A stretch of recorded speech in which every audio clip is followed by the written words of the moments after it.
حضرت عبداللہ ابن عباس رضی اللہ تعالیٰ عنہ سے مروی ایک روایت ہے، میں ایک دن حضور کے پیچھے بیٹھا ہوا تھا، سواری میں حضور کا ردیف تھا، تو حضور نے فرمایا، اے بیٹے، اے لڑکے، میں تجھے کچھ کلمات سکھاتا ہوں، تو اللہ کے حقوق کا خیال رکھ تو وہ تیری حفاظت فرمائے گا۔ تو اللہ تعالیٰ جل شانہ کے احکام کی حفاظت کر، تو اسے اپنے سامنے پائے گا۔ اذا سألت فاسأل اللہ، جب سوال کرے تو اللہ سے ہی سوال کرے، اللہ سے مانگنے کا مزاج پیدا کر لے، کہ فرمایا تمہارے جوتے کا تسمہ بھی ٹوٹ جائے تو وہ بھی اللہ سے مانگو۔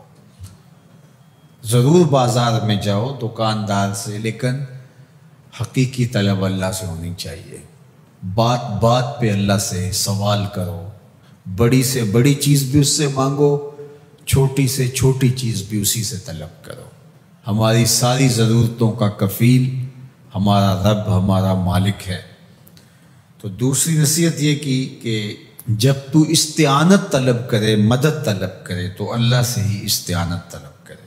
وعلم، اور جان کہ اگر ساری امت، سارے لوگ، پوری قوم جمع ہو کے تمہیں فائدہ پہنچانے کی کوشش میں لگ جائیں تو تمہیں وہی فائدہ پہنچا سکتے ہیں جو تیرے لیے تیرے رب نے لکھا ہے۔ اور فرمایا وَإِنِ اجْتَمَعُوا عَلَىٰ أَن يَضُرُّوكَ بِشَيْءٍ، اور اگر تمہیں نقصان پہنچانے کے درپے ہو جائیں، لَمْ يَضُرُّوكَ إِلَّا بِشَيْءٍ قَدْ كَتَبَهُ اللَّهُ عَلَيْكَ، تو تجھے صرف وہی نقصان پہنچا سکتے ہیں جو اللہ نے تیرے لیے لکھا ہے۔ سارا زمانہ بھی مخالف ہو جائے، تیرا کچھ نہیں بگاڑ سکتا۔ ہاں، تیرے مقدر میں اگر کوئی چیز، کوئی بگاڑ لکھا ہے تو وہ ہوگا، اس کا ذریعہ وہ بن جائیں گے۔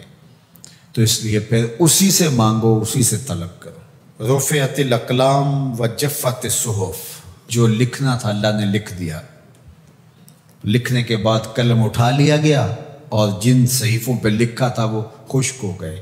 اب کتابیں بند ہیں، تو اس لیے اس نے تیرے لیے جو لکھا ہے وہ ہو کے رہے گا، تو خام خواہ لوگوں سے ڈرنے کی ضرورت نہیں ہے، اور تیرا فائدہ، تیرا نقصان اسی کے دستے قدرت میں ہے، تو اسی سے طلب کر، اسی سے مانگ۔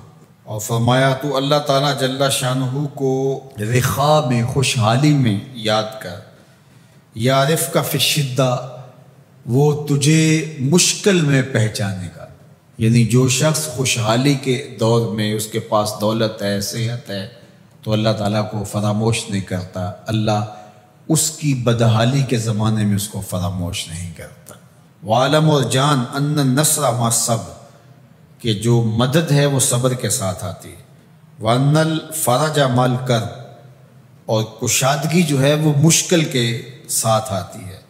وان مع العسر یسرا، اور سہولت جو ہے وہ مشقت برداشت کرنے کے بعد آتی ہے۔ تنگی کے بعد فراخی آتی ہے، پہلو مشکل پھر تمنا، پہلو کنڈا پھر پل، شاید مگروں پہلو مکھیاں ڈس دیاں ڈنگ والیاں۔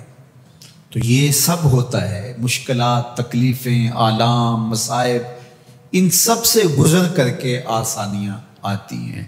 خود حضور کی زندگی دیکھ لیجئے، مدنی زندگی، مکی زندگی کے گزرنے کے بعد، طائف کے مراحل کو طے کرنے کے بعد آتی۔